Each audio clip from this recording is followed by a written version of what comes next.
primera semana, o sea, el día, vamos a ver todo lo que es medicina cardiovascular propiamente tal, con todas las patologías más frecuentes.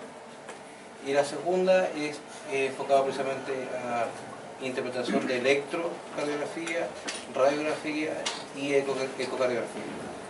¿Ya?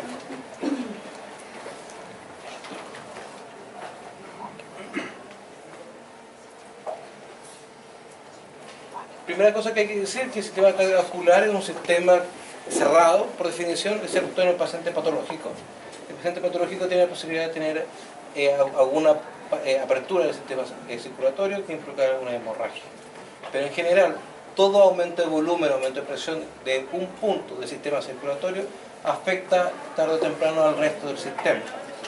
Y eso es re importante porque a veces, sobre todo los alumnos al principio, son muy cuadraditos. Las patologías derechas son derechas y las izquierdas son izquierdas. No, la derecha tarde o temprano va a ser izquierda y la izquierda tarde o temprano va a ser derecha también. Porque es un sistema circular. Por lo tanto, hay que ser un poquito más flexible. Las patologías derechas van a dar sinología principalmente derecha, pero no por ello no voy a dar sinología izquierda y así sucesivamente el izquierdo con el derecho. La circulación mayor consta de 4 grandes divisiones: digestivo, riñones, todo lo que es abdomen y miembros pélvicos, miembros torácicos y cabeza y cuello, y circulación menor principalmente pulmón. La circulación mayor mantiene presiones entre 110 hasta 120, máximo 140 milímetros de mercurio de presión de trabajo.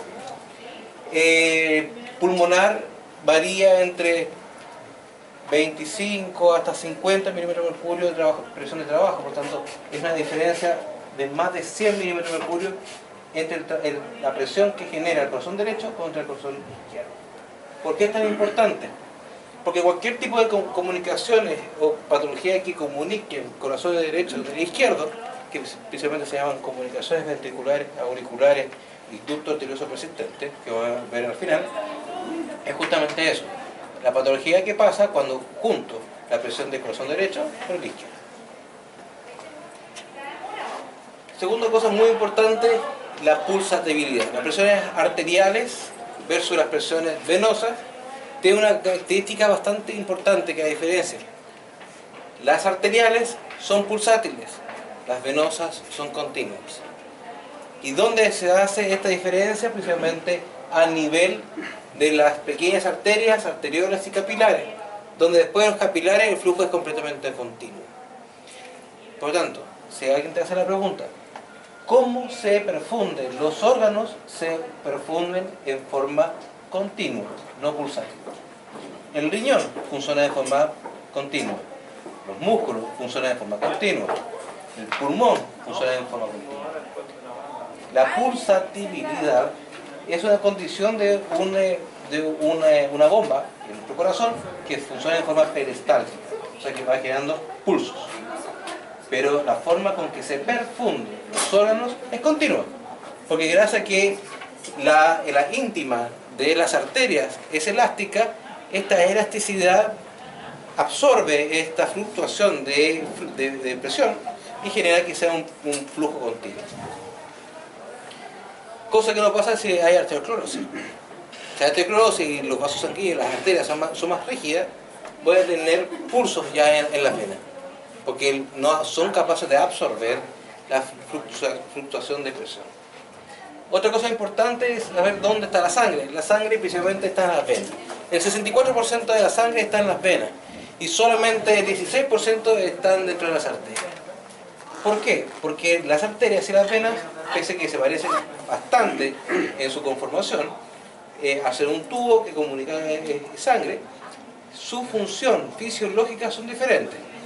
Las arterias son de conducción, o sea, lo que buscan es llevar rápidamente, muy eficiente, la sangre oxigenada y nutrida desde el corazón hasta el último órgano tejido del paciente. Versus el lecho venoso. El lecho venoso lo que hace es el hecho de capacitancia, o sea, lo que hago es absorber, aglutinar, contener, resguardar volumen de sangre en caso que el paciente tuviese una hemorragia. Por lo tanto, ¿de dónde uno echa mano? ¿Dónde está nuestro estanque de benzina? En las venas. Principalmente en la vena cava caudal en el caso de los pacientes cuadrúpedos. En el caso de los bípedos, vena cava inferior. Porque el 64% de la sangre está en las venas. Y solamente el 16% está en la arteria. Importante la resistencia. La resistencia es la presión que tienen los vasos sanguíneos y que limitan el flujo. A mayor resistencia, menor flujo. Por tanto, a mayor resistencia, menor flujo, mayor presión. ¿Por qué es tan importante? Porque si yo tengo un vaso sanguíneo, por ejemplo en el corazón, una coronaria, que comienzo a ponerle obstrucciones que se llaman placas de ateroma, el flujo se ve disminuido y eso se llama infarto. Si esa misma destrucción ya no es una plaquita chiquitita de ateroma, sino que es un gusano que vive dentro del corazón y está obstruyendo la arteria pulmonar, eso se llama dirofilariasis o infestación por Dirofilaria mitis, y eso genera aumento de presión, aumento de resistencia y por tanto insuficiencia. La resistencia, cuando son secuenciales, pierdo energía. Cuando son en paralelo, mantengo energía.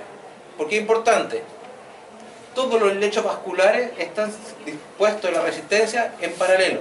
¿Qué significa? De un vaso sanguíneo salen dos, de 2 a 4, 4 a 6, 6 a 8 y así sucesivamente. Las patologías hacen esto. Cuando hay obstrucciones, cuando hay placateroma, cuando hay coágulos, cuando hay trombos, cuando hay lesiones en un vaso sanguíneo, las resistencias son en serie. Cuando es un vaso sanguíneo normal, los vasos sanguíneos lo que hacen es repartir la resistencia para que la energía no se pierda. Los sistemas en paralelo son fisiológicamente estables y son muy, muy eficientes. Los sistemas en serie pierdo energía, porque cada vez que yo aprieto acá, yo pierdo energía por roce. Por lo tanto, cada vez que va avanzando tengo menos energía, menos energía, menos energía, y por lo tanto el flujo que tengo al final es mucho menor al que tuve al principio. Versus el flujo cuando es paralelo, la resistencia como se reparte en forma equitativa, el flujo inicial es igual al flujo final. Por lo tanto, no hay congestión. Cosa importante, siempre que cuando por una sección transversal el diámetro de un vaso sanguíneo se disminuye, genera que el flujo acelera dentro de este tubo, que es lo mismo que pasa cuando uno está regando en la casa y uno aprieta la punta de la manguera y sale más lejos, pero no estás regando con más volumen. De hecho, estás regando con menos volumen de agua, más fuerte, con mayor presión, pero menor volumen de agua. Y ese menor volumen de agua genera que nuestro gasto de la manguera disminuye. Siempre la sangre va desde una zona de alta presión a una zona de baja presión. Y eso es importante porque si las presiones sistólicas y diastólicas son menores a 20 milímetros de mercurio, genera que hay un paro circulatorio. Cuando yo tengo una alta presión que genera el sistema la sístole, y una zona de baja presión que era diástole, existe una diferencia de más de 20, existe flujo. Y si hay flujo, hay sistema circulatorio. Si las presiones se juntan por debajo de 20 milímetros de mercurio de diferencia entre sistólica y diastólica, el flujo disminuye. Por lo tanto, la posibilidad de mantener un flujo sanguíneo estable disminuye, el paciente entra en paro circulatorio y el paciente puede fallecer. Eso es lo que antiguamente las viejas decían, que se les juntaban las presiones. No, mi hijita, se me juntaban las presiones. No, es que se van juntando, se van pegando.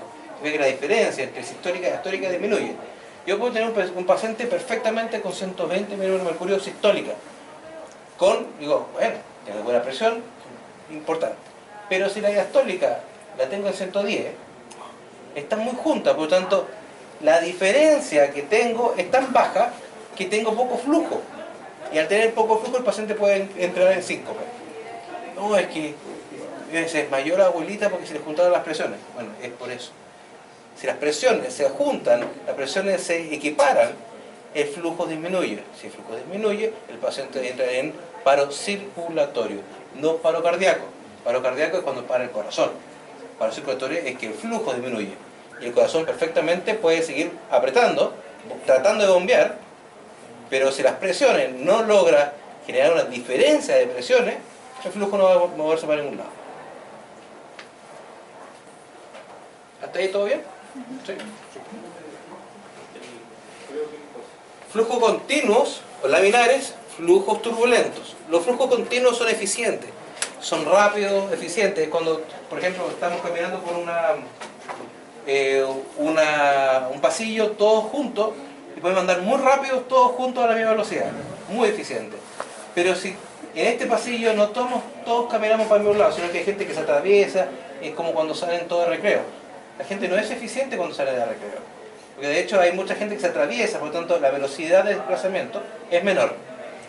Eso se llama flujos turbulentos. Los flujos turbulentos por definición son poco eficientes, y al ser poco eficiente pierdo energía. Y lo que uno trata de hacer en el sistema circulatorio es tratar de mantener, ojalá, la mayor cantidad de energía. Por ejemplo, este es un cuadro fisiológico. Esta es la aorta abdominal, esta es la ilíacas. Y fíjense que aquí los flujos rojos y azules son normales. Fíjense que aquí, en esta zona donde se divide la ilíaca interna y externa, genera un choque. Por lo tanto, la sangre se devuelve, porque choca igual como si fuese una rompiente en el mar. Esa zona es poco eficiente. En particular, este es un paciente normal, completamente normal.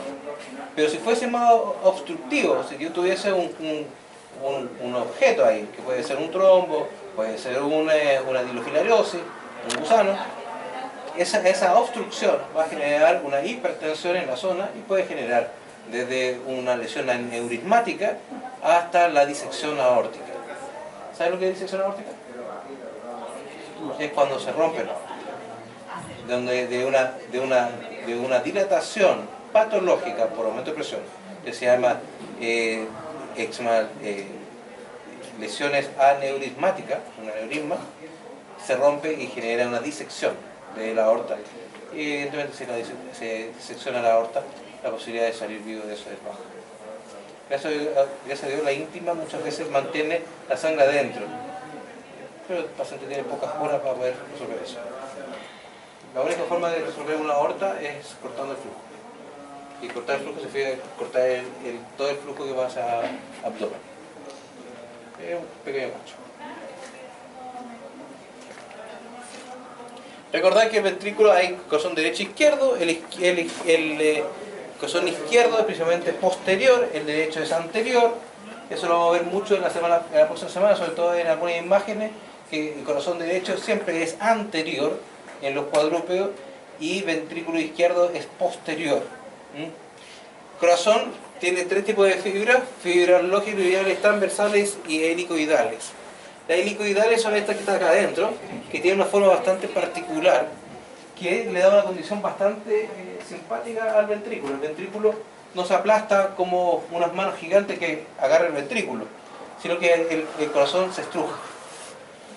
¿Por qué? Porque como tiene estas fibras que dan vuelta, lo que hace es que gira la punta del ventrículo, y lo que hace es se aplasta la punta del ventrículo hacia arriba, generando la forma más eficiente de sacar volumen de una cavidad, que es haciendo una torsión de esta misma cavidad. La verdad es que es bastante inteligente la naturaleza. Se le ocurrió que si lo mismo que uno hace con la bolsa de la mayonesa, si uno la aplasta, la verdad es que es poco eficiente, pero si la estruja, sale mejor. La naturaleza ya lo había descubierto, había puesto una fibra que se llama helicoidal alrededor del ventrículo, para no solamente apretar el ventrículo, sino que torcerlo para mejorar la eficiencia de eyección de sangre. La semana pasada ya vimos esta fórmula. El transporte de oxígeno corresponde a la CaO2 por gasto cardíaco. El gasto cardíaco depende de la precarga, poscarga y contractilidad. Y el saldo diastólico y la frecuencia cardíaca depende de automatismo y aferencia del sistema nervioso autónomo. ¿Por qué es tan importante? Porque todo lo que necesita hacer el corazón es bonito, tiene estructura, pero lo único que quiere hacer el ventrículo izquierdo principalmente es llevar sangre oxigenada desde el corazón a la célula y traer los desechos desde la célula de vuelta al corazón y poder limpiarlo, simplemente. Y cómo lo haga, la verdad es que al corazón importa poco. Él simplemente lo hace, es un órgano bastante efectista. No le interesa modificarse y generar un gran corazón o cambios estructurales grandes para mantener la función que necesita, que es mover sangre. Por eso lo que vamos a ver hoy día, partimos con fisiología, algo de diagnóstico, cardiopatías valvulares, cardiomiopatías, arritmias y patologías congénitas. Con eso vamos a terminar hoy día.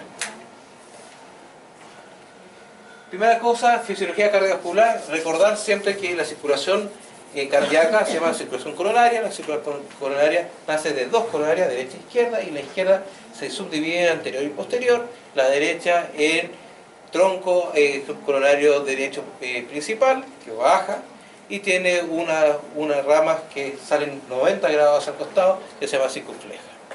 Esa es toda la circulación de un perro. Hay que recordar que la circulación del perro versus el humano difiere bastante poco, excepto por una gran condición. Entre más evolucionado sea una especie, pierde la circulación colateral.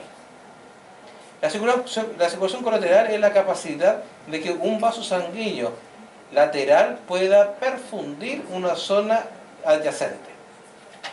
Por tanto, ¿qué significa? Que un flujo que está en esta coronaria se cierra por un trombo, la coronaria que está acá al lado puede entregarle flujo para mantener viva esta zona. Porque un animal, aunque suena feo, es un ser vivo menos evolucionado, por lo tanto, está menos perfecto. Y al ser menos perfecto, tiene sistemas redundantes. Pues si uno no funciona, está el otro y está el otro. El humano, como hipotéticamente somos más avanzados, hemos perdido la capacidad en los flujos colaterales. Por lo tanto, cuando tenemos un trombo aquí, esa zona se muere. Porque la coronaria que está al lado no es capaz de entregarle flujo y perfusión. Por lo tanto, si hay una gran diferencia entre corazones de animales versus el humano y algunos primates superiores, es precisamente la circulación colateral. La circulación colateral en animales es muchísimo mejor que la circulación colateral del humano, que es prácticamente inexistente.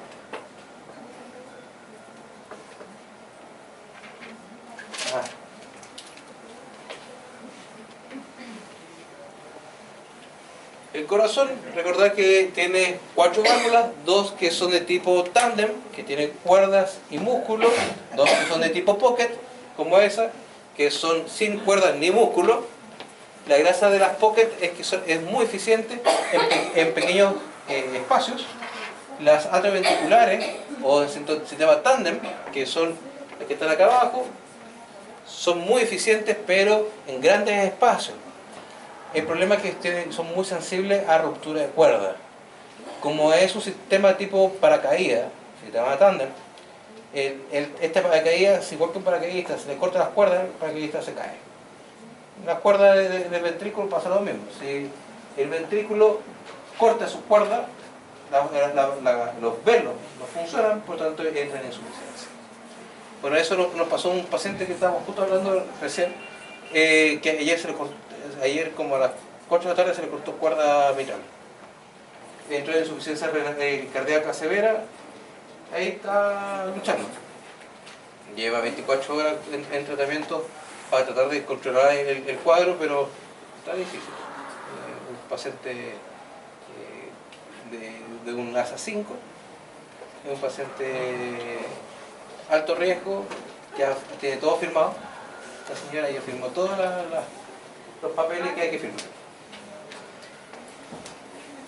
Frank Starling, recordad que dentro de las leyes que gobiernan, que nos hacen entender el sistema cardiovascular, Frank Starling es por lejos una de las cosas sencillas y simpáticas que tiene el ventrículo.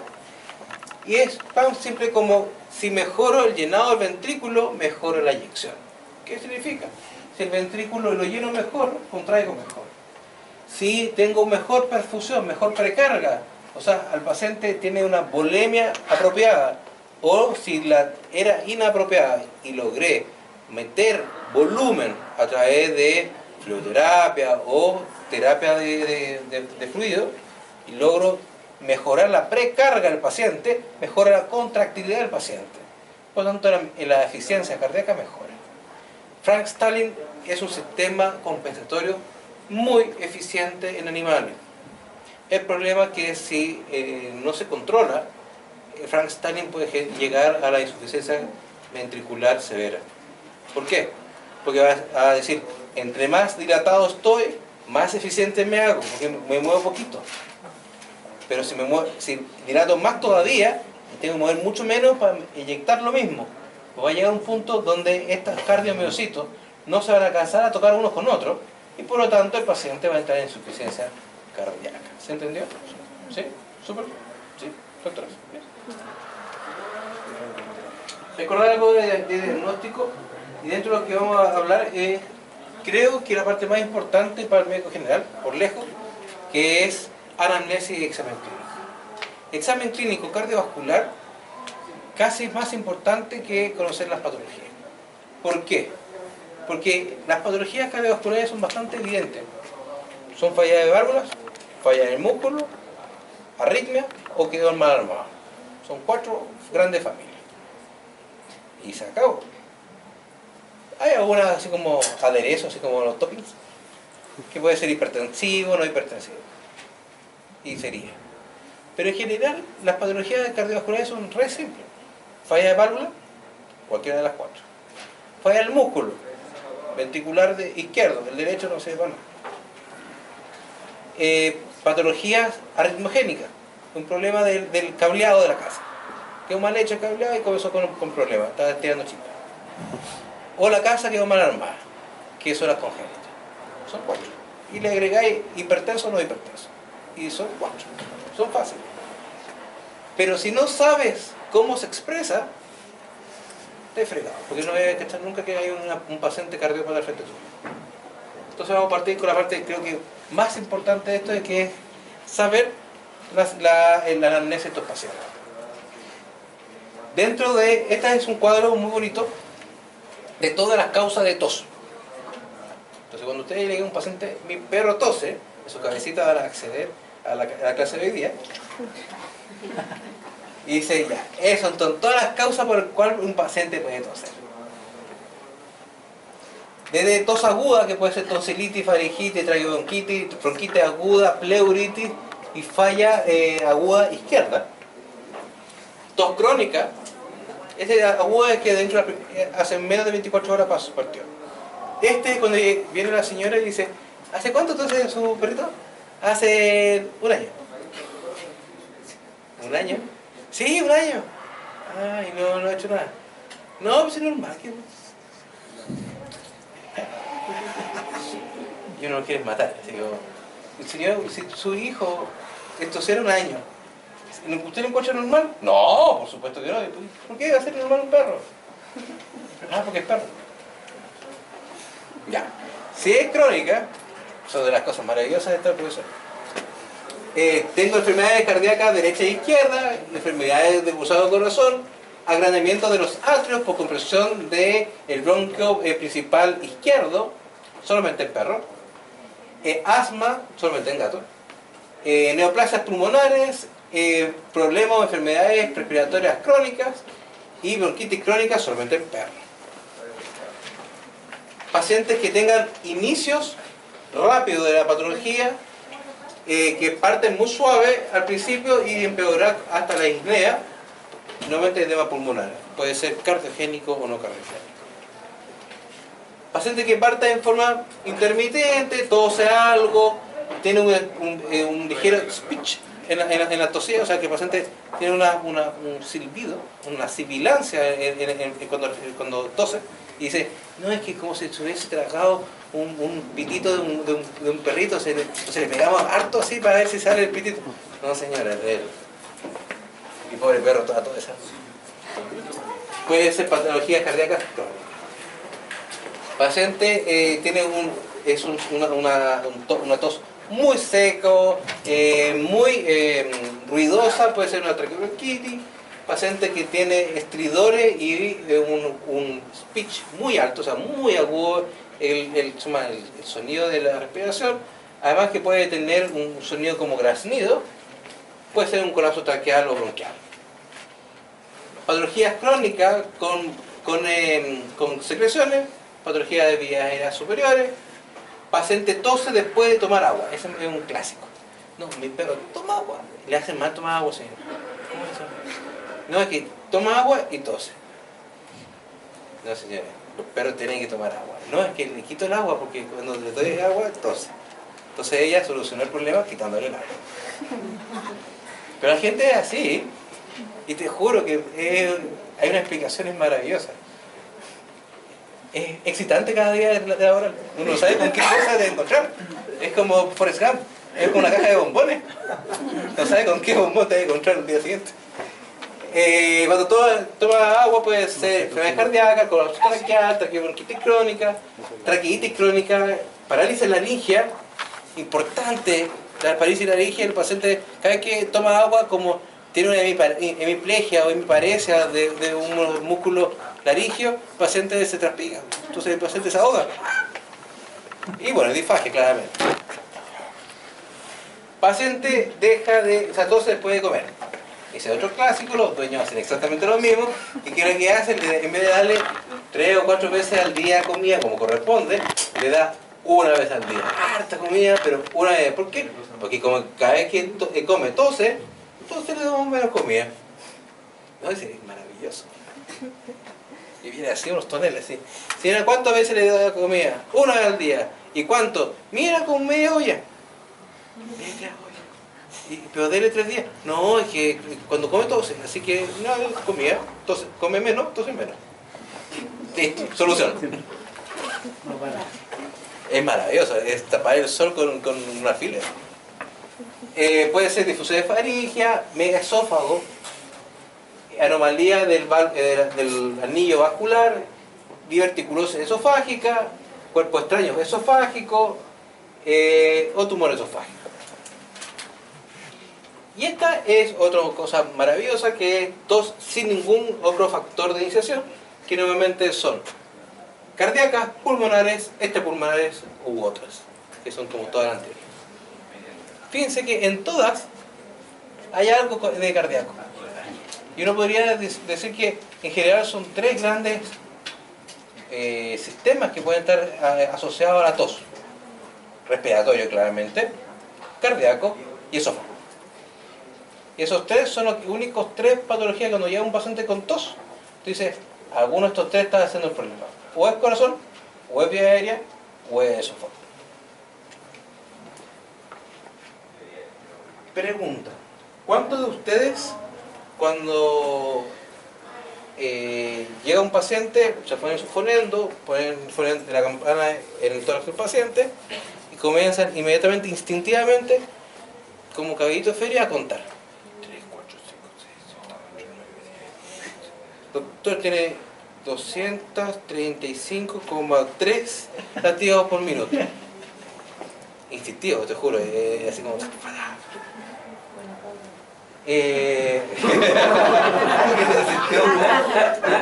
yo no estoy, yo en súper buena onda, te lo juro.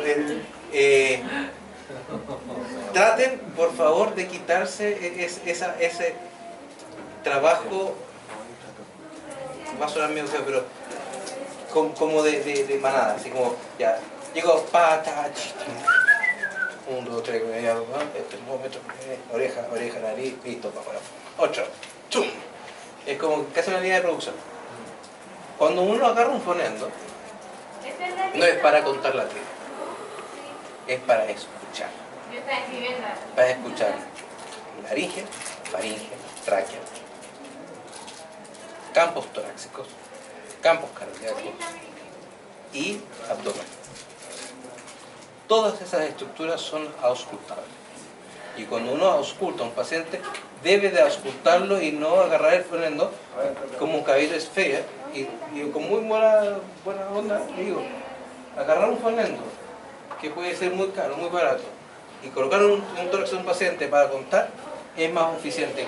No gastar la plata en el examen de fingo palpar la femoral, te va a dar un mejor pulso, porque no te vas a equivocar, porque si el paciente está tosiendo mucho, respirando muy agitado, puede equivocarte, palpar la femoral y te va a dar mejor resultado para contar los latidos. Cuando uno agarra un fonendo es para escuchar, y escuchar significa tiempo. Darte tiempo y generar las condiciones como médico veterinario para poder auscultar de forma apropiada. Por lo tanto, cuando ustedes ausculten, no cuenten. Si hay que contar, está bien, hay que contar los latidos para saber, para tener la cuantificación. Pero no ocupen el fonendo solamente como instrumento de conteo. Ausculten, porque muchas veces uno dice, y cuéntame, ¿cómo estaba los latidos? 156. Pero ¿cómo estaban? Bien, estaban 156.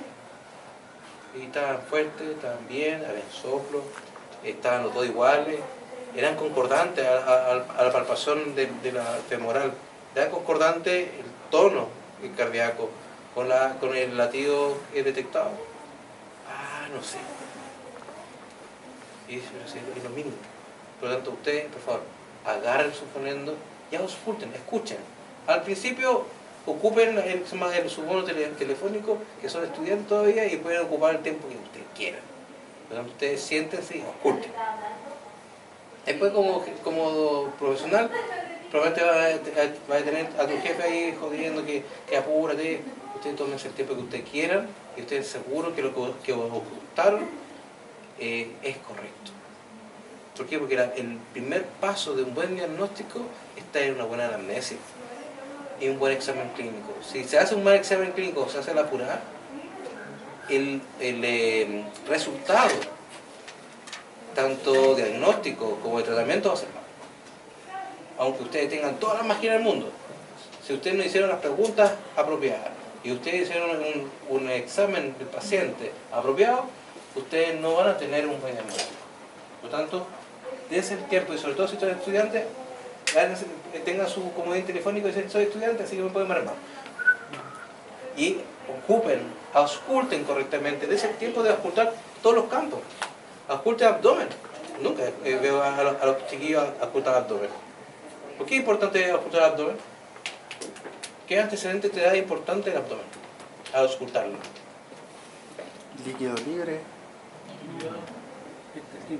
Peritactismo, motilidad, perfusión.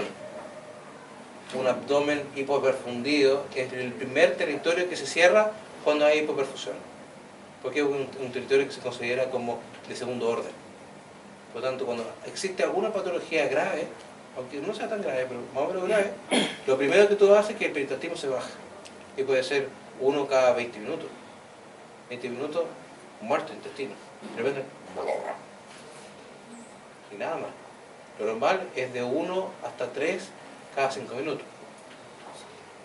Pero auscultar. Con eso ya dice, a ver, algo está pasando porque la perfusión intestinal está caída.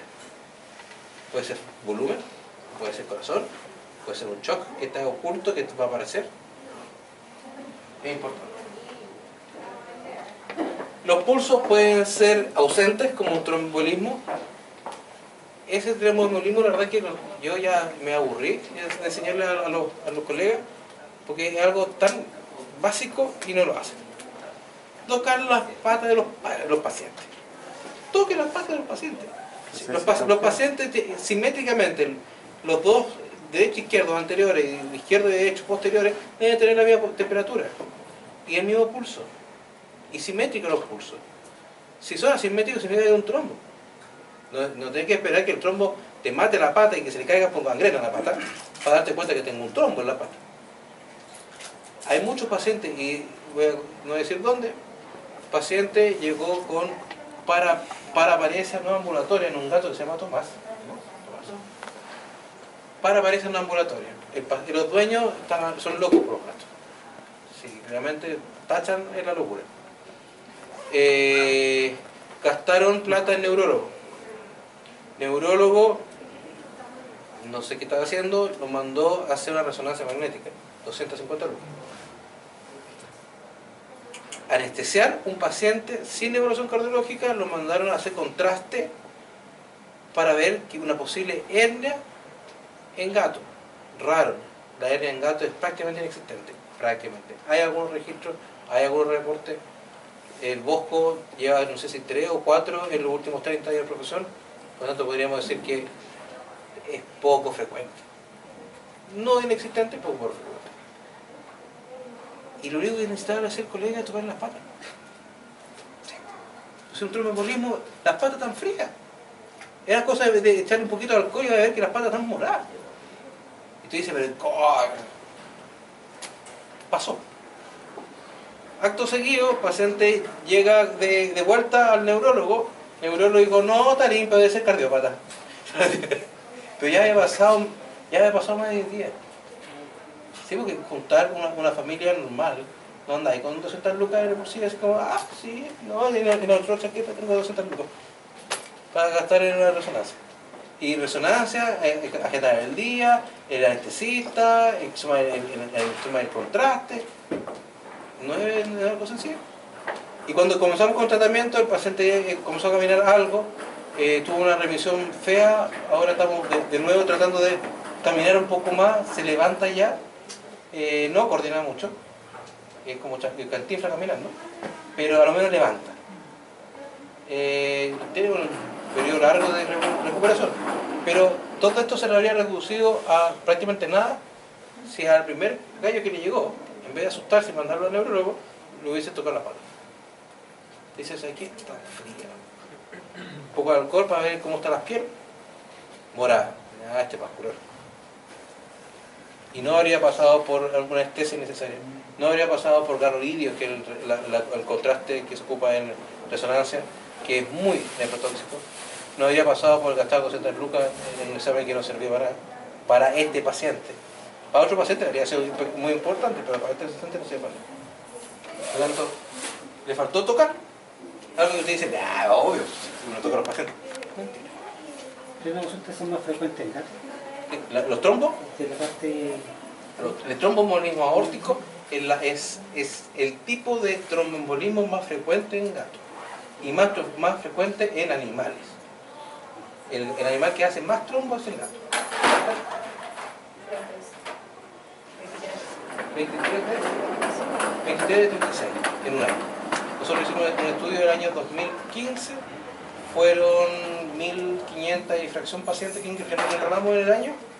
De esos 2.500, 32, 36 fueron tromboembólicos, y de esos 36, 20 y algo eran con tromboembolismo aórtico. Y la serología es pata de la. ¿Cuánto tiempo uno puede esperar un trombo? Idealmente en humanos, menos de 4 horas. ¿Ah? En animales hemos salvado hasta de 7 días. Sí, pero cuando son parciales. Porque 7 días un miembro muerto ya se cayó. Por lo tanto ahí depende del grado de obstrucción. Los parciales, que son los más frecuentes, ojalá, o sea, cuando hacen el diagnóstico, corre porque estáis tratando de evitar que se muera la piel. Nosotros en neuro, cuando nos llegaban, nosotros demorábamos como 6 horas en reperfundir. En dosis súper alta, ponemos catéter, etc. Y en 4 horas reperfundir. ¿No es antitrombótico? No, hay que atacar, entra ya. ¿Son caros? Son caros, ¿qué quieres que haga? Hay que sacar el trompo. Tiene 2 opciones, o de sacar el trompo o de sacar la pata. No tenía muchas más opciones. Cuando el pulso errático puede ser una fibrilación atrial, cuando el pulso es hipokinético puede falla cardíaca, hipotensiones, hipovolemia, estenosis aórtica. Si es hiperkinético, si tiene un pulso muy fuerte, puede ser regurgitación aórtica, puede ser fiebre, puede ser miedo, puede ser ducto arterioso persistente, anemia severa genera un pulso muy fuerte, bradicardia severa genera que se llena tanto el ventrículo porque tiene tanto tiempo. Entonces cada vez que se eyecta, ¡fua! Pero no es porque tenga un gran corazón, sino que tuvo más tiempo para llenarse. Y cuando hay tirotoxicosis, cuando hay hipertiroidismo en gatos, que llega a nivel de tirotoxicosis o tormenta tiroidea, también puede haber pulso hiperkinético. Si hay déficit de pulso, puede ser arritmia. Cuando es alternado, puede haber una cardiomiopatía dilatada, Cuando es bigeminado, o sea que a veces es más fuerte y a veces más suave, puede ser arritmia. Y cuando es paradojal, o sea, cuando el paciente inspira, el pulso desaparece. Cuando el paciente expira, el pulso aparece nuevamente. Eso se llama pulso paradójico o paradojal, que es cuando hay tamponamiento cardíaco. ¿Por qué? Porque si hay líquido en tórax y un paciente inspira, aprieta el corazón y el corazón lo inyecta. Entonces el paciente cada que inspira, en caso cardíaco, y vuelve a llenarse y vuelve a inyectar. Entonces cada que inspira el paciente está como que se va, y cuando expira como que regresa. Y ustedes lo sienten. A ver, ¿qué inspira? ¿Sí? Y él puso ¡pum! Desapareció. A ver, expira. Ah, ya. Tamponamiento, lo dice para allá. Y no ocupaste ni un ecógrafo, ni eres ingeniero de la NASA, no. Ocupar tus deditos y un poco la inteligencia. Disneas agudas puede ser edema cardiogénico, un cardiogénico, neumonía severa, obstrucción de vía aérea, neumotórax y tromboembolismo pulmonar. Cuando son disneas crónicas progresivas pueden ser fallas cardíacas derecha o izquierda, que puede cursar con ascitis, effusiones pleurales pericárdicas, enfermedades bronquiales o enfermedades pulmonares. Cuando hay disnea con arresto puede ser neumotórax o fallas cardíacas derecha o izquierda. Con arresto significa que el paciente además tiene dificultad respiratoria, el paciente desmaya. Hay pérdida de conciencia. Cuando hay esa disnea expiratoria, puede ser falla de tubo sistema respiratorio inferior. Cuando es inspiratorio es superior. Recuerden siempre cuando al paciente le cuesta inspirar, es obstrucción de vía aérea superior. Cuando el paciente le cuesta expirar, el paciente tiene problemas por debajo de la línea del tórax, por tanto son intratoráxicas. Cuando hay ortopnea, normalmente hay edema pulmonar severo, effusiones pericárdicas, pleurales, hernia diafragmática. Cuando hay disnea paroxística puede ser arritmia, y cuando hay simplemente disnea, un poco de dificultad respiratoria, un poco jadeo, puede ser fiebre, miedo, dolor o excitación. Porque el paciente no tiene ningún otro de los componentes. Los soplos. No hay soplo inocente hasta que se diagnostique. Primera cosa. En los soplos, cuando uno ausculta un soplo, tú debes de diagnosticar qué estructura es el que está generando soplo. Tú puedes diagnosticarlo o presumir la ubicación según la ocultación. Entonces, por el lado derecho yo tengo pulmonar, o sea, por izquierdo tengo pulmonar, aórtica y mitral, y por el lado derecho tengo tricúspide, ¿verdad? Las causas fisiológicas de soplo son anemia, corazón atlético, la cardiometría hipertrófica excéntrica, fiebre, hipoproteinemia, hipertensión, hipertiroidismo y embarazo. La inocente son de causas no conocidas. La verdad que no sé, el soplo inocente, todos decimos soplo inocente, el soplo inocente no tiene clasificación. Por lo tanto, no existe lo que se denomina soplo inocente, que a veces los colegas le ponen soplo inocente. No existe el soplo inocente. Lo que tú tienes son soplos fisiológicos o soplos patológicos triviales, que son un soplo patológico en una clasificación baja. Pero no hay soplos que sean normales. Siempre un soplo es anormal. Puede estar una clasificación trivial que no tiene incidencia mayormente sobre la hemodinamia del paciente. Donde tengo restricciones aórticas, defectos septales aórtico-pulmonares, fístula arteriovenosa, defectos del septo atrial, displasia mitrálica, restricción mitrálica, estenosis mitrálica, ducto sanguíneo persistente, regurgitación pulmonar, estenosis subaórtica, tetralogía de Fallot, displasia tricuspidia, de regresión tricuspidia, insuficiencia tricuspidia, estenosis tricuspidia y defectos septales ventriculares.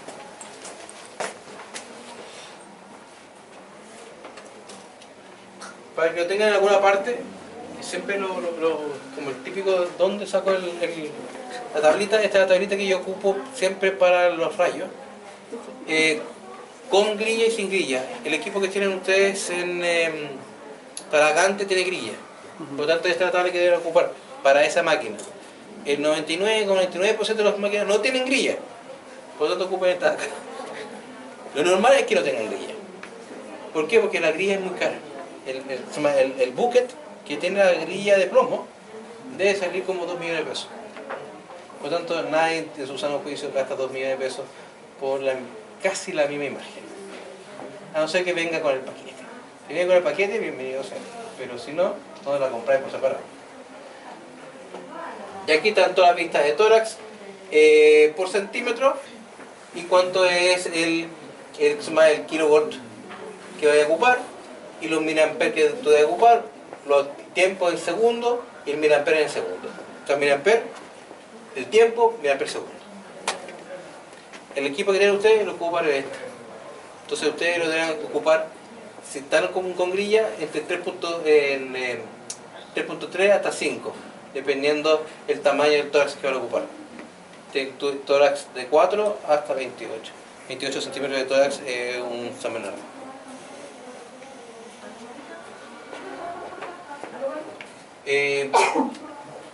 Al principio de su vida profesional no cometan errores burdos. Por ejemplo, tratar de diagnosticar una mala radiografía. Una mala radiografía lo único que sirve es para el basurero. Y lo digo así de frente. Una mala radiografía usted lo agarra y lo tira al basurero y ni la mira. ¿Por qué? Porque pueden equivocarse por tratar de diagnosticar algo entre esa porquería que le mandaron. Desgraciadamente el ojo humano es un poco tonto y a veces cuando tú quieres encontrar algo en algo, lo vas a encontrar y te vas a casar y vas a amar lo que estás viendo y decir, no, si yo veo que tiene una obstrucción de la vía aérea superior, ¿dónde, loco? No está. Por lo tanto, cuando ustedes vean que es una mala imagen, ahí se terminó ese diagnóstico. Ustedes necesitan obligatoriamente informar, dice placa de toma inapropiada, técnica radiológica inapropiada, imagen no diagnosticada. Señora, vaya donde se tomó la imagen y que tome nueva imagen. La imagen está mal tomada. ¿Por cómo tú sabes que está mal tomada? Esta es una imagen normal, bien sacada. Esta es una mal sacada. Primero, los arcadas costales no pueden pasar la línea de la apófisis espinosa. Segunda, cada costilla debe posicionarse con la anterior. Muchas veces eso implica levantar el tórax, cuando son tórax muy amplios, con zonas anteriores muy estrechas, y el paciente queda como empinado. Hay que ponerle normalmente una almohada, algo, para que el paciente quede recto. Importante, la posición del diafragma y la posición del esternón deben ser colindantes. No puede pasar esto, que quede una parte encima de la otra, y prácticamente eso. El corazón tiene que estar abajo, tiene que tocar la parte de abajo del esternón. En vista ventrosales o dorsoventrales, el paciente debe tener un espacio entre la imagen cardíaca, el diafragma, segunda, esternón y columna debe posicionarse perfectamente. La apófisis espinosa deben verse como una línea encima de los cuerpos, no se puede proyectar esa línea hacia el costado. Es normal encontrar que las primeras 5 costillas estén por dentro de la pleura y las siguientes costillas estén por fuera de la pleura. Eso es normal. ¿Por qué? Porque en esa zona están los miembros torácicos. Y la zona donde están los miembros torácicos, las costillas están por dentro de la pleura y luego se van por fuera de la pleura. Eso es normal. Pero todas estas características se deben dar. Al principio, sobre todo, saquen siempre las 4 imágenes. Las 2 laterales y la ventrodorsal y dorso ventral. Al principio. Después uno se va a poner los amarretes y tomáis 3 o 2 imágenes. Pero al principio dense un poco el favor de hacer un buen diagnóstico con las 4 imágenes. Y sobre todo que van a necesitar muchas veces confirmar la imagen de un lado con las otras, para confirmar que estás viendo lo que corresponde. La medición cardiovertebral se hace desde el cuarto cuerpo vertebral torácico, que es la suma de las distancias tanto axiales, que dan de cairina hasta ápex, y las anteroposteriores, que va de cintura a cintura. El tamaño de la arteria bronquivena es muy importante, se hace en esta vista, y arteria bronquivena deben ser iguales y se miden en la cuarta costilla. En la cuarta costilla es el lugar donde se observa y se diagnostica la arteria bronquivena para ver si hay patrones restrictivos pulmonares o bronquiales. Si hay dilataciones derechas, el corazón se ve más globoso, con una proyección anterior, el corazón derecho es anterior. Cuando hay una dilatación izquierda, normalmente hay elevación de la aurícula con el cambio del ángulo de posición de la tráquea y un corazón bastante más alto que ancho, que es diferente al corazón derecho, que es más chato, más redondo. Bastante más redondo.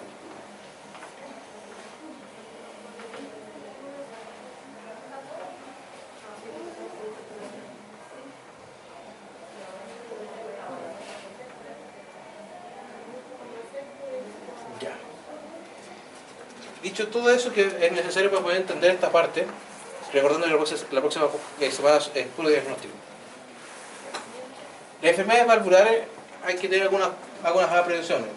Las válvulas cardíacas pueden tener 2 o 3 válvulas, según la válvula que sea. La apertura temprana es pasiva, cierre es igualmente por cambio de presiones.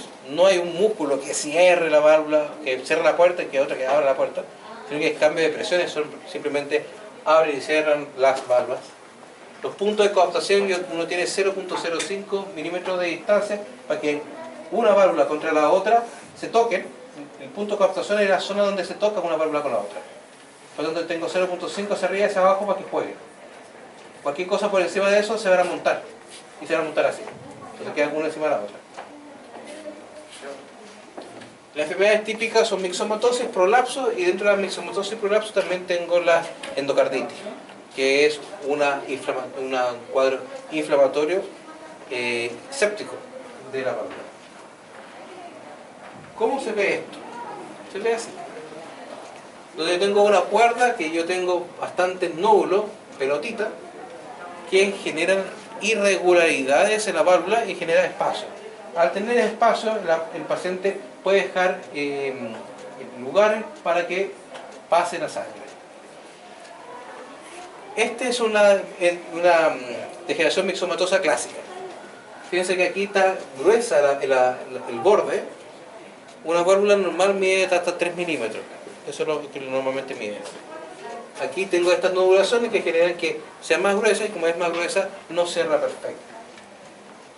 El no cierre genera soplo, y los soplos se observan en el fonograma como regurgitaciones o murmullos sistólicos, cuando son mitrálicos o cuando son tricuspídeos.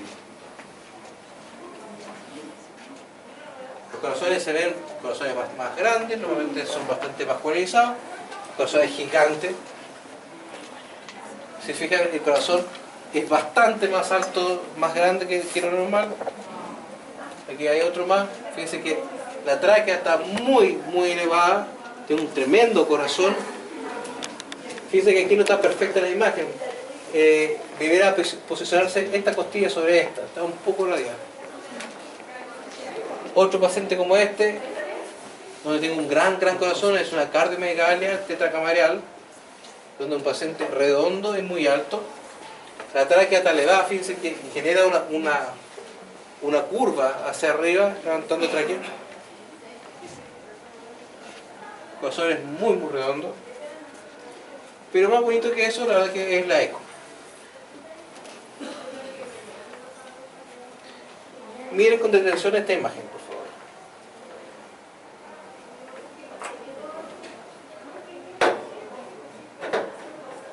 ¿Qué ven de raro? Una válvula que se va hacia adentro. No cierra, ¿verdad? Bueno, primera cosa que no cierra. Segundo, que hay como un látigo que aparece de repente. Sí. Eso es una cuerda. Eso es una ruptura de cuerda. Es que una cuerda de esa se rompió, se cortó y por lo tanto no cierra.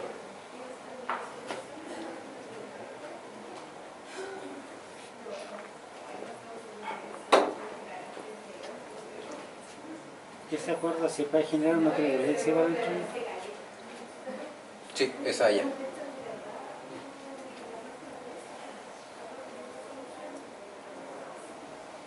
Los colores calipso relajado implica sangre a alta velocidad, en este caso sobre 64 centímetros por segundo. La sangre normalmente dentro del corazón fluctúa entre 40 y 48 centímetros por segundo como máximo. Sobre 50 se considera como turbulento, sobre 60 turbulento patológico, y en este caso todo lo que es de color calipso anaranjado, de estos colores o de estos colores, implica que hay una regurgitación grave en el paciente.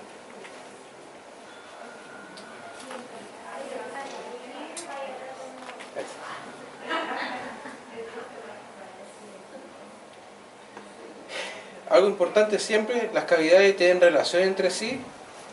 Esta es una aurícula izquierda, que es de un tamaño bastante superior a la aorta. La aurícula a la aorta debe tener un tamaño que va del 1 a 1.5. Significa que más o menos llega hasta ahí. Esa sería una aurícula normal. El resto es una atriomegalia izquierda. Lo mismo, fíjense que el tamaño y sobre todo la válvula. La válvula, fíjense que ahí yo veo, al menos en esta imagen veo dos tipos de cuerdas. Una que va acá y otra que va acá. Y veo que el velo, en vez de ser recto como debería ser, que debe ser así y así, el velo hace una curva ahí, ¿verdad? Sí. ¿Esa curva qué es? Si yo tengo una válvula que está de esta forma y tengo las cuerdas en su posición y yo vengo y le corto una cuerda secundaria, la que está en el medio, va a quedar un globo. Igual que las pelotas de fútbol antiguas que tenían unos cascos, que se rompió un casco y salió un huevo, ¿no? En la misma versión, pero en versión válvula. Y eso nosotros lo vemos ahí. Significa que una de las cuerdas secundarias cedió, se llaman prolapso secundario en este caso.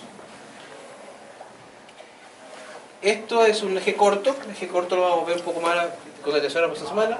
Es un eje que amistosamente uno dice champiñón, porque si uno ocupa bastante imaginación, va a ser un champiñón ahí.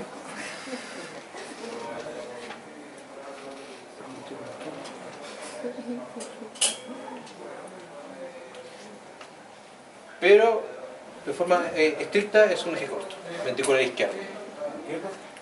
Eje corto. Cuando tú dices, entonces esto es una vista de perfil, esto es un eje corto para el externo izquierdo. ¿Por qué? Porque es una imagen que, o sea, para el externo derecho del ventrículo izquierdo, que es una imagen del ventrículo izquierdo cortado a lo corto, eje corto, vistado, o sea, visualizado desde el lado derecho. Entonces tú dices, es un eje corto para el externo derecho, ventricular derecho, el ventricular izquierdo. Esa es la imagen que tienen que mostrar. No hay otra que sea igual que esa. ¿Qué es lo que está al lado? Es lo que se llama modo M, nosotros lo vamos a ver bastante las próximas semanas. El modo M es esto, que es cuando se mueve el ventrículo, se va moviendo, y en el tiempo se va generando ese movimiento. Y por lo tanto, el modo M lo que hace es ver esa línea de puntos amarillos que está ahí, en el tiempo, cómo se mueve. y veo cómo las paredes del ventrículo se achican y se alejan, se achican, se alejan, se achican y se alejan. Y por lo tanto yo puedo ver cuál es la eficiencia de contracción, la eficiencia del inotropismo ventricular izquierdo, que es el inotropismo que te sirve. Si toda la eyección de la sangre para la aorta es el ventrículo izquierdo, es el principal. El derecho, la verdad que es una excepción. Entonces uno lo mira cuando está todo perfecto, mira. Pero normalmente el que importa es el izquierdo. Cierra un poco.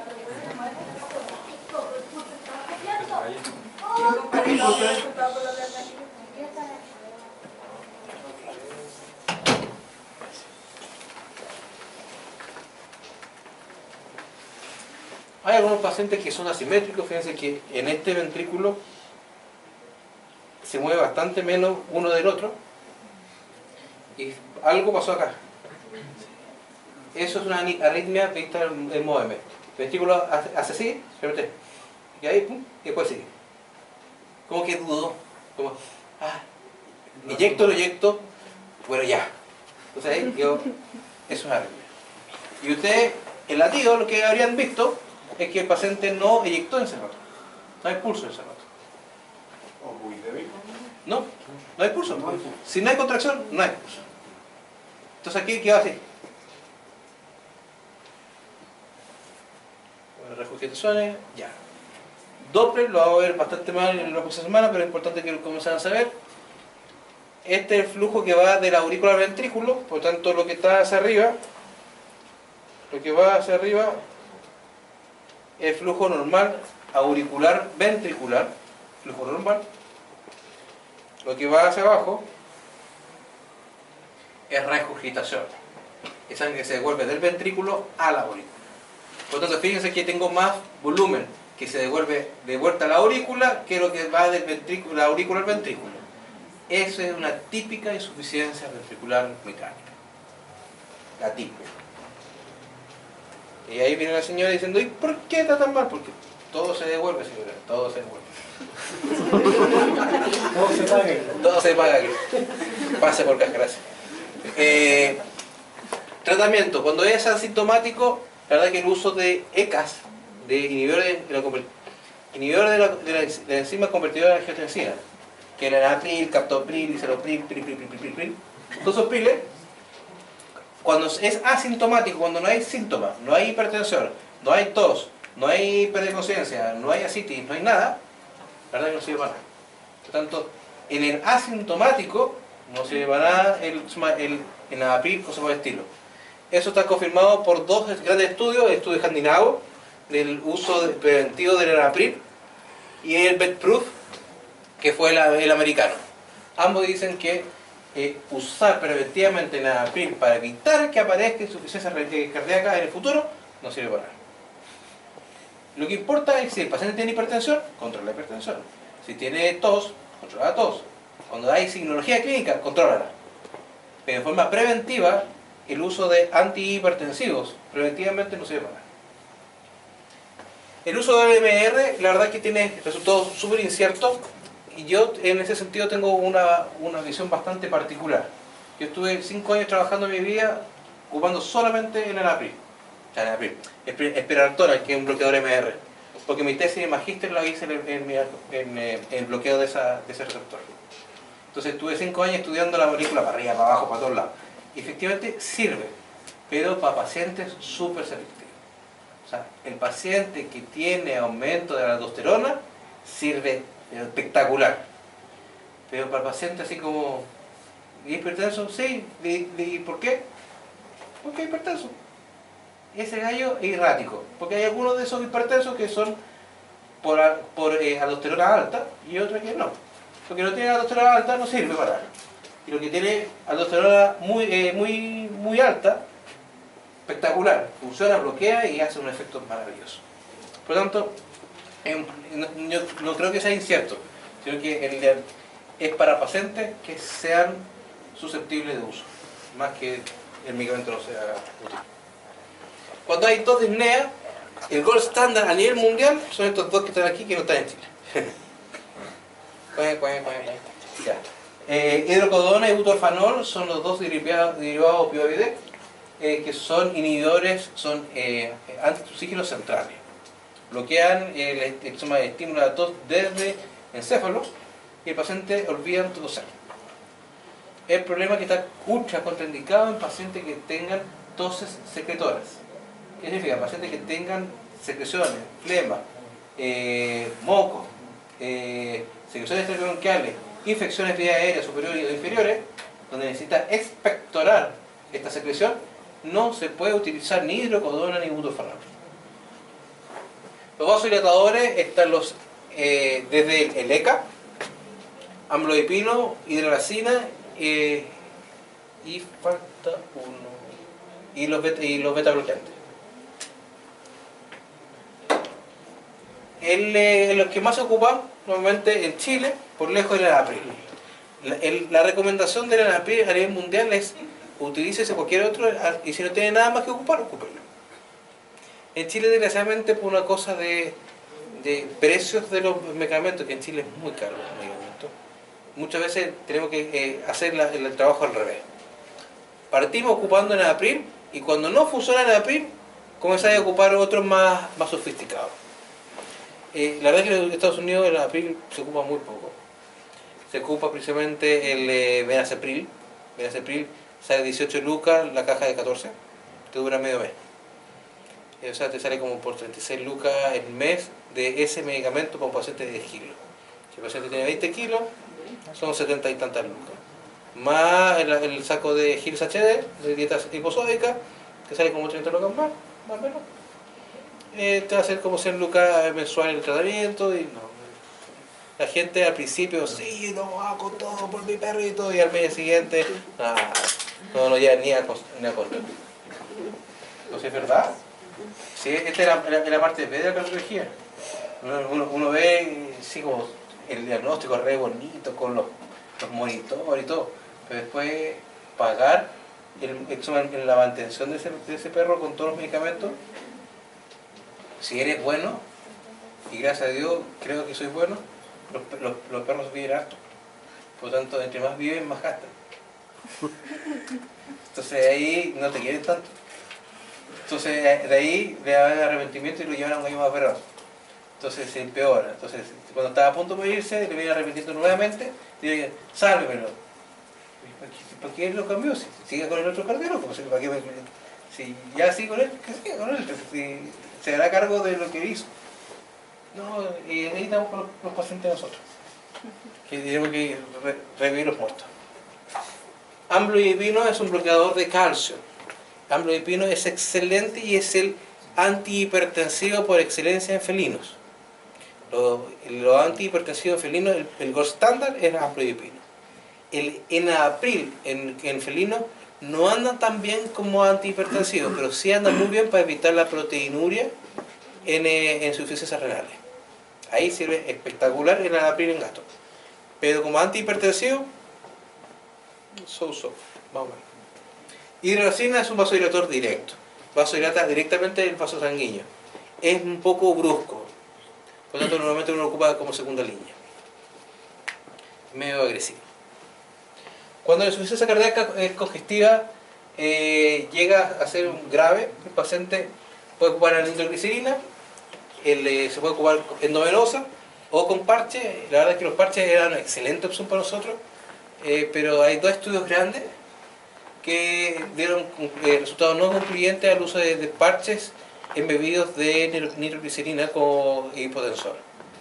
Precisamente porque nuestros animales tienen absorción, tienen perfusión subcutánea diferente a nosotros. Nosotros tenemos una muy buena perfusión subcutánea. Por eso nuestras cremas funcionan también, se absorben rápido. Versus los perros y los gatos y los animales en general que absorben lento la piel, porque la absorción que tienen desde el ambiente es muy baja. Furosemida, diurético de asa, muy eficiente, dosificación va desde 1 a 2 miligramos hasta 8 miligramos kilo de 2 veces al día hasta por 4 veces al día, dependiendo del medicamento.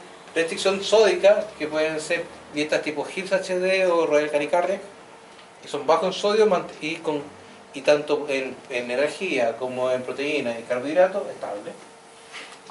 Los inhibidores de la ECA, que son toda la familia de los ECA, donde yo tengo Enalapril, que es el primo feo, el más barato del grupo, sale como 800 pesos la caja. Tengo captopril, que solamente se ocupa en pacientes con crisis hipertensiva. El captopril solamente se ocupa para crisis hipertensiva y no como mantención. Vías medias de 4 horas. Si quieren dar una mantención con captopril, le tienen que dar medicamento cada 4 horas. O si no, no sirve. El benacepril, lisinopril, ramipril son excelentes. Se pueden ocupar de 1 a 2 veces al día. Cada uno tiene algunos detalles de cada una de las moléculas. El pivendam, que desgraciadamente no está en Chile, es una familia nueva que es de las 5 fosfodiesterasa, que tiene la característica de ser un inodilatador, es un inotrópico positivo vasodilatador. En el mundo, el pivendam, que se llama betmedin, es el estándar en todo el mundo. O sea, todo el mundo ocupa como caballo de batalla el pivendam. ¿Por qué? Porque mejora la fuerza contráctil y vasodilata al paciente. Hace todo lo que necesitamos que decir. Y es para perro, porque en humano no sirvió. Por lo tanto, viene dosificación de perro. Entonces tiene para un perro de 10 kilos, le das uno que sale con un labrador, no, un cocker afuera. Si quiere para 30 kilos, tiene un labrador afuera. Si tiene para 50 kilos, hay un grandanés afuera. Y está dosificado y hay unas tablas así. Perro 3 kilos, denle uno comprimido en la mañana y todo en la tarde. Listo. Eso viene con todo. Y aumenta más o menos 3 veces la sobrevida de insuficiencias renales, insuficiencia cardíaca, versus el benacepril, que es el que le decía que valía 18 lucas a las 14 comprimidos. Por lo tanto, sobre el ECA más caro, supera 3 veces la sobrevida. Por lo tanto, es súper bueno. Si lo quieren comprar, Argentina. Váyanse para allá y los argentinos ni recetan. ¿En serio? Todos mis pacientes los mando para allá. Profesor, ¿y qué pasa con los otros medicamentos? ¿Son dosis de persona igual? ¿El enalapril? Sí, o sea, no dosis de O sea, persona. perdón, son presentación de... Sí, son outsmark, son fuera de línea. O sea, somos veterinarios prescribiendo medicamentos de humanos. Gracias a Dios en Chile se acepta. El día que no lo acepte, estamos fregados. El enalapril más usado en el mundo es fabricado por Holiday, que se llama Cardial, que es una pil mezclado con espinactona en dosificaciones 1 a 1. Y viene bastante bien. Viene para un perro de 30 kilos o 15 kilos. Entonces, si quiere 30 kilos, le hay 2 comprimidos. Si quiere para 7 kilos, la mitad, anda bien. Pero todo lo ocupamos humanos. El original es el del abril, es el...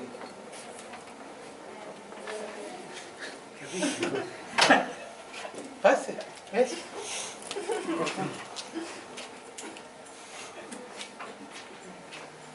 Me mato. De concentración, así como ardilla. Ya. Y el macchiato, no. Y la dioxina. La dioxina es un inhibidor de calcio también, que tiene la característica de mejorar la fuerza contráctil y ser uno de los principales medicamentos que uno utiliza en el paciente con fibrilación ventricular y en la cardiometría dilatada. El problema es que la dioxina se dejó de fabricar en Chile hace como 2 meses y estamos en un grave problema migrando a nuestros pacientes de dioxina a otros medicamentos. Es difícil. En Chile no sé por qué llevamos yo creo unos 4 meses reduciendo líneas en farmacología. En vez de aumentar, están disminuyendo por razones que no tengo idea.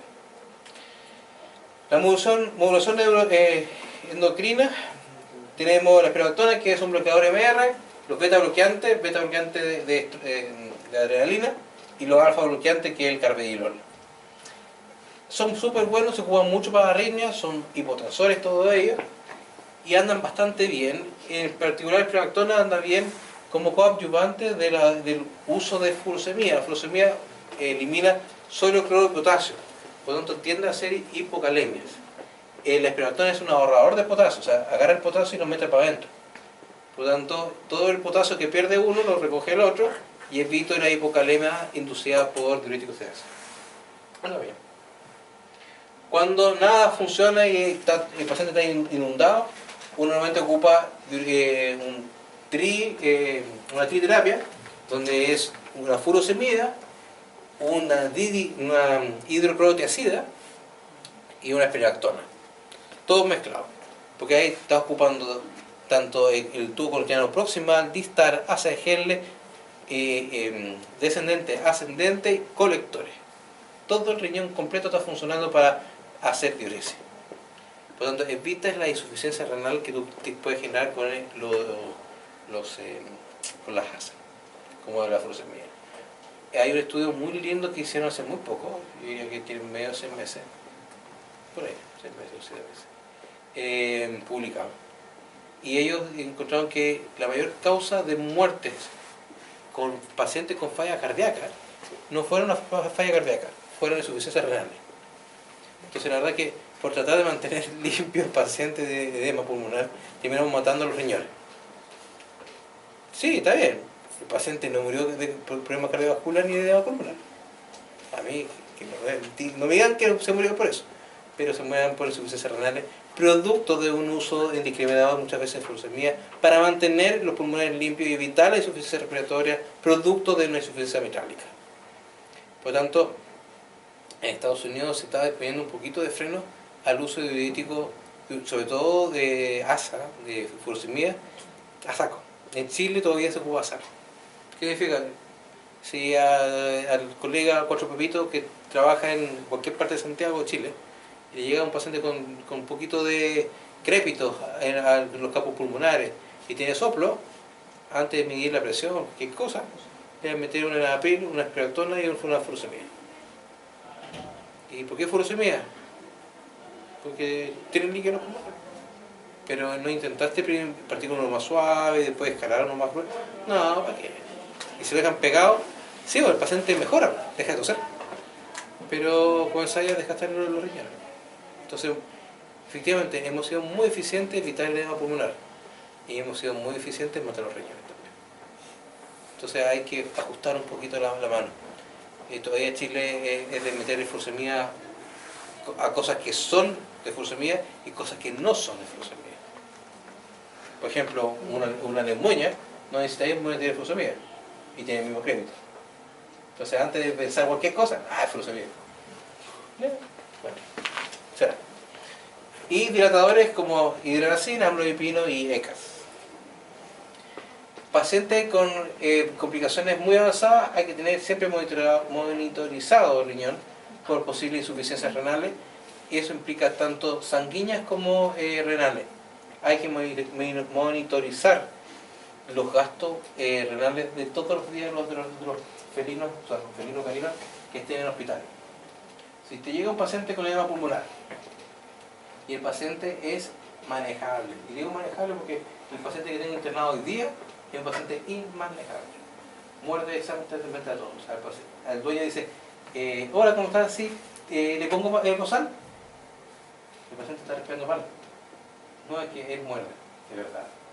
El paciente, cuando llegamos, ni se movía, está luchando por respirar.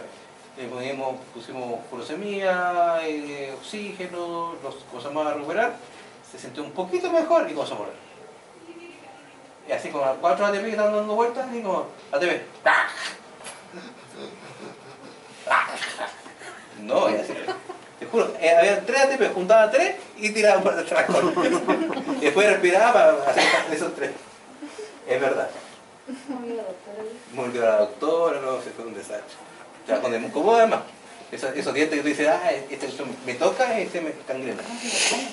La doctora dijo no me hizo nada, ¿no tiene? Sí, viene con protección. Entonces, estos pacientes, la verdad que hay que controlar si el riñón está funcionando. Si ven que están con una diuresis de, no sé, de 7, 8 ml/hora, y de repente baja a 5, 4, significa que estamos en un paro renal y el riñón está a punto de parar.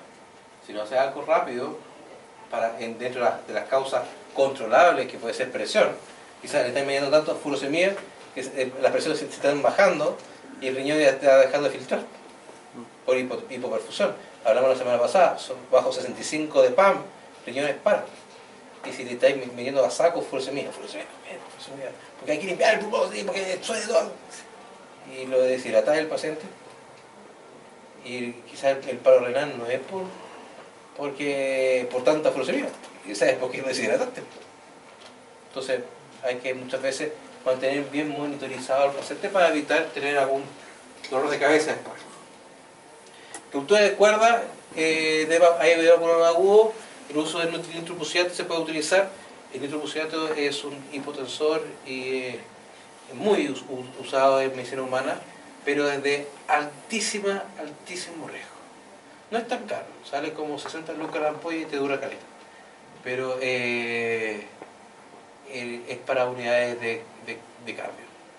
En realidad no hay nadie que lo ocupe. El único centro que yo sé que lo ocupa mucho y a saco es la gente de la Católica, en San Carlos Coquimbo, porque tiene una unidad de manejo de ruptura de cuerda. Y ellos están acostumbrados a manejar ese tipo de pacientes. Pero en un veterinaria, la verdad que necesitáis invadir con catéteres que no tenemos. Ese es el problema. La hipertensión pulmonar, nuevamente en veterinaria, son vasoreactivas, son peróxido nítrico. Peróxido nítrico que el sildenafilo funciona para bloquearlo. Sildenafilo, nombre comercial, el Viagra. El Viagra lo que hace es un vasodilatador venoso, bloqueando la óxido nítrico sintetasa, y por lo tanto evita que se vasocontraiga y por lo tanto se vasodilata. Y al vasodilatar el pulmón, baja la resistencia y el flujo pulmonar vuelve a su normalidad.